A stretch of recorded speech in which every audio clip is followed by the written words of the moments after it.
We are getting ready for season number 2 of Global Food Kitchen on FYI. Bestselling author and chef Deborah VanTrece here to chat all about it. Thank you so much for your time today. Thank you, Rudy, for having me. I am so intrigued by your time as a flight attendant and the impact that the different cultures, different cuisines had on you, not just professionally, but also, when you came back home.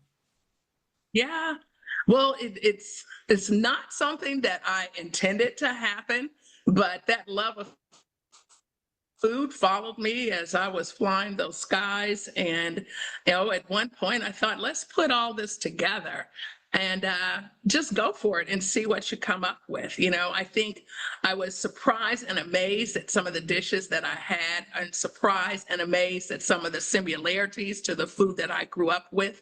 And I just wanted to put my story, in the kitchen, put it in a pot and pan. Was there a first dish or a first location that had the biggest impact on you where you kind of connected the dots on how familiar things were back at home versus maybe this unknown location? I think France.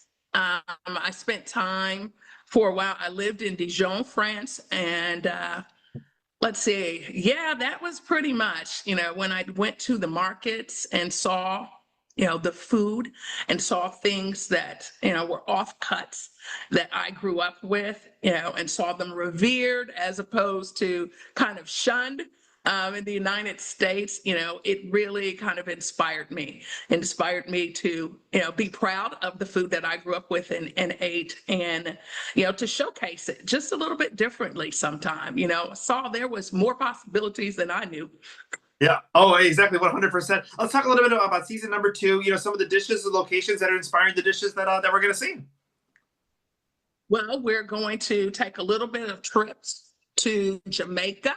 We're going to take a trip to, of course, Italy. We've got some French-inspired dishes.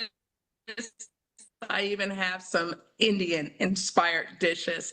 Biryani is something that I really, really like. And once I ate it, it just reminded me of Hoppin' John that we have in the South. And, I'm doing a recipe where I kind of put all that together. I've got some Asian influence, some Filipino. I'm going to take the viewers all over the world.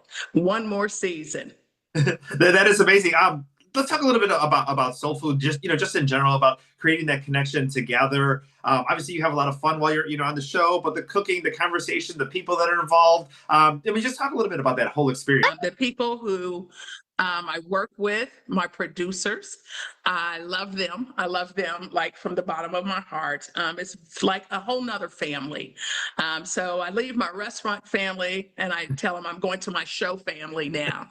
So they've made it such a welcoming and loving environment.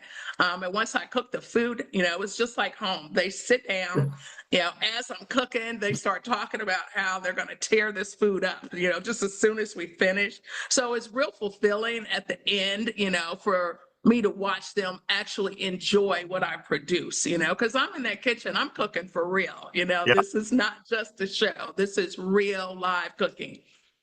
Also too, we're bringing the global aspects here, but also maybe some of those, Southern aspects to cooking that you bring to, to a wider audience, as well too. Yeah. And I want people to, see the scope of soul food. That's where my roots are in. And the scope of it is so large. And there's so many ingredients that I've seen in different parts of the world that I grew up with. And showcasing those ingredients in a different way is something that, has just been, I guess my mission. It's been my mission. And I love it. I just love it. I love the creativity. I love telling the story of it, why I decided to do it this way, and I just hope the audience is enjoying it as much as I am. Wonderful. Well, Deborah, thank you so much for your time today. Global Food Kitchen, season number 2 coming to us on FYI May 26th. We're going to get back-to-back episodes. And thank you so much for your time today. Thank you. Enjoy the rest of your day. You too. Thank you so much.